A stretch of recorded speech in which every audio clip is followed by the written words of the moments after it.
Hello everyone and welcome back to the SteemTrail Gaming News. Today is the 8th of January 2017. My name is Kralizec and I will be your host for this evening. Today we got 3 interesting pieces for you. First, we're going to talk about a DOTA tournament losing its official Valve backing because of the war on drugs in the Philippines. Secondly, we're going to talk about the Cloud's Imperium response to the lawsuit that's being issued against them by Crytek. And last of all, a little bit of funny news. Paris Hilton is trying to influence Nintendo to release Nintendogs on the Switch.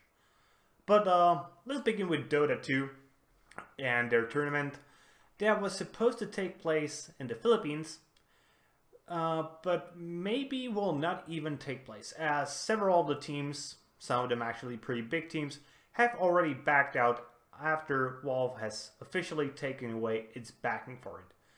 So, as we all know, Dota 2 is one of the biggest esports titles there is. Together with games like League of Legends, Overwatch, Counter-Strike Go, and many others, it pretty much forms one of the top 5. And there was supposed to be a tournament that was supposed to be held in the Philippines. But what essentially happened is that Philippines have a pretty new law that says all athletes, including people who play esports, have to be tested for drugs. And, well, the laws in the Philippines are quite harsh when it comes to drugs. There's some people even say that President Rodrigo Duterte wants to eliminate drug use by having all drug dealers and users killed, which is a pretty insane thing. If that is actually the case, it actually may be the case, as you know, Philippines are quite out there and the drug use there is absurdly high. And Valve just probably didn't want even a remote chance that their athletes, quote unquote, would be put into any danger. What will happen right now is the fact that several teams have backed out, maybe even more will back out over the course of the next, let's say, week. And if enough back out, the tournament will not be held. Valve has said that they will host a different tournament for them. They said the tournament will give all qualified teams a chance to earn the Pro Circuit qualifying points that are missing out due to Galaxy Battles 2000 that lost Valve backing. So they will essentially get another chance to get the points that are due to the International Championship. And I think that's a pretty decent solution. It's quite interesting how politics can actually influence games. I don't think anyone ever expected policy that's essentially called the war on drugs in the Philippines to influence gaming in such a big way. Nobody ever expected that. On one hand, I can understand Philippines government trying to actually have a war against drugs because, as I said, the use rate for drugs in the Philippines is quite absurd. But having drug dealers and drug users killed is going a ton overboard. I think everybody will agree with me that this is completely unacceptable and should not be the case.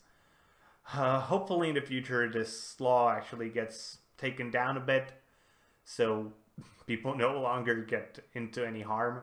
I actually don't have a problem with sending drug dealers to prison, sending drug users to prison, especially if it comes to hard drugs, though I personally think most drugs should be legalized.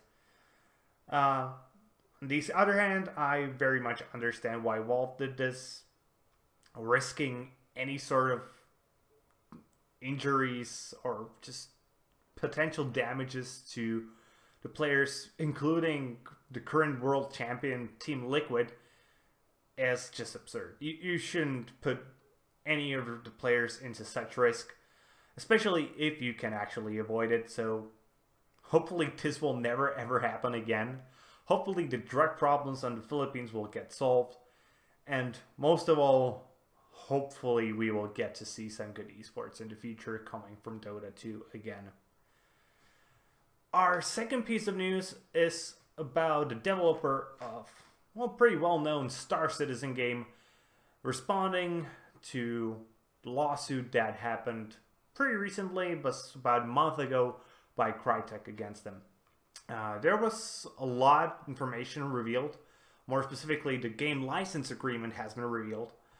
That shows some of the claims made by Crytek are not necessarily standing on solid ground. More specifically, part of the lawsuit is claiming that Cloud Imperium used the Crytek engine for 2 different games while they only had a license to use it for a single game. Based off the GLA, the game license agreement, we actually now know that this isn't necessarily the case, as Squadron 42 is being essentially taken into consideration as part of Star Citizen. And in terms of legalities, this actually means they just use it for 1 single game. Other part that is an allegation that came out of is about the General Counsel Ortwin Freyermuth that previously represented Crytek. Something about recourses, and that Crytek actually gave him a waiver that he is allowed to do the stuff he's been doing. So essentially he's... I'm sorry, I forgot to turn on the sounds for Facebook. So essentially he signed a waiver that allowed him to negotiate on Cloud Imperium's behalf, even though he previously worked for Crytek. Because normally that's not actually something you are allowed to do. It's essentially a very similar thing to what we were talking about when it comes to the Intel CEO selling his shares. It's insider information. You shouldn't be able to abuse insider information against your previous employee. That's a clause a lot of companies have with their employees.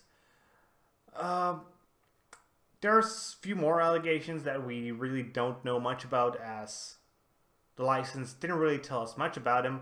There are things like claims that Cloud Imperium didn't provide any bug fixes to CryEngine, or that actually they showed parts of the confidential code to people like people from Faceware. Those aren't really touched on in the game license agreement, but we really don't know much else about it. But it's actually, this is becoming quite interesting case right now, as Crytek is showing that some of their claims are not completely credible, and it could actually come to, in my opinion, a good end, where Star Citizen actually gets a good full release in a near future and doesn't get withheld just because of some court things that needed to happen. And our last piece of news for today, a little funny part. So everybody knows Paris Hilton. She's that little quote-unquote celebrity that is most well known for actually leaking her porn video online. She actually asked Nintendo to release a Nintendogs mobile game. Yes, I don't know. Nintendo has been thinking about producing more mobile games apart from Super Mario Go and a few others that have been released the past year. And she actually wants to see Nintendogs being the next release. And on one hand, sure, I don't care either way. On the other hand, what? Why?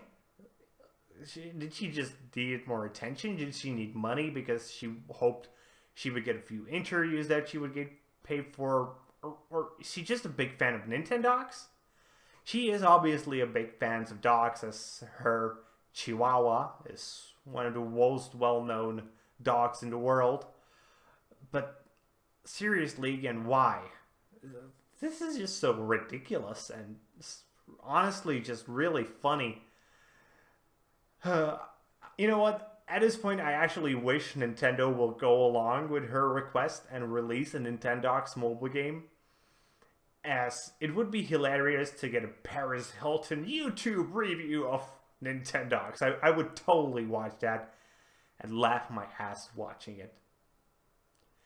And with that being said, that's going to be it for today, guys. I hope you enjoyed today's video. If you did, please consider giving us a thumbs up here on YouTube and subscribing to our channel. If you are watching this on Steam, be sure to upvote our post and follow our blog. In either way, be sure to leave a comment, as we are generally interested in your comments. I really want to know what you think about this Paris Hilton request. I really want to. It's just hilarious. And with that said, see you guys later with more gaming content.